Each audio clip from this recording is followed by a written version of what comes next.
ஒரு கழுகு தன்னுடைய முன்வினை புண்ணியங்களால இந்த பிறவியில் தெய்வ பக்தியுடைய கழுகாக பிறக்கிறது. அது இயல்பாகவே விஷ்ணு பகவானோட பக்தனாக இருந்தது. அந்த கழுகு தன்னுடைய பாஷையில் எப்பொழுதும் விஷ்ணு பகவானையே பிரார்த்தனை செய்து கொண்டு இருக்கும். மற்ற கழுகுகளைப் போல இல்லாமல் அது எப்பொழுதும் பகவானை தியானித்துதான் இருக்கும். ஒரு பாறை மேல உக்காந்துகிட்டு எப்பொழுதும் விஷ்ணு பகவானையே தான் நினைத்து கொண்டு இருக்கும் அந்த கழுகு. இப்படி ரொம்ப நாள் போகுது. அப்ப அந்த கழுகுக்கு ஒரு சந்தேகம் வருது. நம்ம தினமும் விஷ்ணு பகவான பிரார்த்தனை செய்யறோம், ஆனா இந்த பிரார்த்தனை பகவானுக்கு கேட்கிறதா அப்படிங்கிற சந்தேகம் அதுக்கு வருது. அது மறுபடியும் தன்னுடைய பாஷையில் பகவான் கிட்ட கேட்குது, என்னுடைய பிரார்த்தனை உங்களுக்கு கேட்கிறதா அப்படின்னு சொல்லிட்டு. அப்போது அசரீரி ஒன்று அந்த கழுகிற்கு கேட்குது. அந்த குரல், எப்பொழுதும் நீ செய்யும் பிரார்த்தனைகள் எனக்கு கேட்டுக்கொண்டேதான் இருக்கிறது அப்படிங்கிற ஒலியை எழுப்புது. அப்போ அந்த அசரீரி, உனக்கு என்ன வேண்டும் அப்படின்னு கேக்குது. அதுக்கு அந்த கழுகு, எனக்கு இன்று உணவு கிடைக்குமா அப்படின்னு கேக்குது.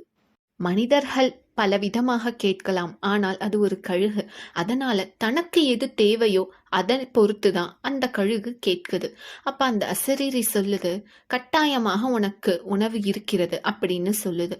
அந்த அசரீரி கேட்டதுக்கு அப்புறம் கழுகும் சந்தோஷமாக இருக்குது, எப்போ உணவு கிடைக்கும் அப்படின்னு சொல்லிட்டு. அந்த நாள் முடியும் நேரமே வந்துடுது. ஆனா எந்த உணவும் கண்ணுக்கு தெரியவே இல்லையே, முன்னாடி வரவே இல்லையேன்னு கழுகு சோகமா இருக்கு. மறுபடியும் அந்த அசரீரி வருமா அப்படின்னு யோசிச்சுட்டு அது கேட்குது, எனக்கு எந்த உணவும் கிடைக்கவே இல்லையே அப்படின்னு சொல்லிட்டு. அப்போ மறுபடியும் அந்த அசரீரியும் வருது. அப்போ அந்த அசரீரி, கொஞ்சம் திரும்பி பாரு அப்படின்னு சொல்லுது. அதுக்கப்புறம் அந்த கழுகு திரும்பி பார்த்தால் அங்க இறந்த எலி ஒன்று கிடக்குது. அப்போ கழுகுக்கு சந்தோஷமாக இருக்கு. ஆனாலும் அது சொல்லுது, நான் அப்பவே கேட்டானா நீங்க இப்பதான் எனக்கு தரீங்களா அப்படின்னு சொல்லிட்டு. அதுக்கு அந்த அசரீரி சொல்றாங்க, அப்பொழுதே அந்த எலி அங்கதான் இருந்தது. நான் சொன்னேன் உனக்கு உணவு கிடைக்கும் அப்படின்னு சொல்லிட்டு. ஆனா அதற்காக நீ திரும்பி கூட பார்க்கல, ஒரு முயற்சி கூட செய்யவே இல்லை. அப்புறம் எப்படி உனக்கு அந்த உணவு கிடைக்கும் அப்படின்னு சொல்லிட்டு அந்த அசரீரி சொல்லுது. அந்த அசரீரி வேற யாரும் இல்லை, சாக்ஷாத் மகாவிஷ்ணுவே தான். கழுகு எப்பொழுதும் மகாவிஷ்ணுவோட பக்தியில் இருந்தனால அந்த கழுகுக்கு மகாவிஷ்ணுவோடைய உண்மையான குரலே கேட்டது.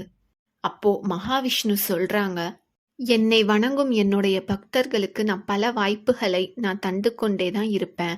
அவங்க கொஞ்சம் முயற்சி செஞ்சு அந்த வாய்ப்புகளை எடுத்துக்கொள்ளலாம். என்னுடைய பக்தர்களுக்கு எப்பொழுதும் என்னோட ஆசிர்வாதம் இருக்கிறனால சுலபமாக அவங்களுக்கு எல்லா விஷயமும் கிடைச்சிடும் அப்படின்னு சொல்றாங்க. அப்போ அந்த கழுகுக்கு புரியுது, தெய்வ நம்பிக்கையுடனும் முயற்சியுடனும் ஒரு வேலையை செஞ்சா கண்டிப்பாக அதில் வெற்றி கிடைக்கும் அப்படிங்கிற விஷயம் அந்த கழுகிற்கு புரியுது. நன்றி, வணக்கம்.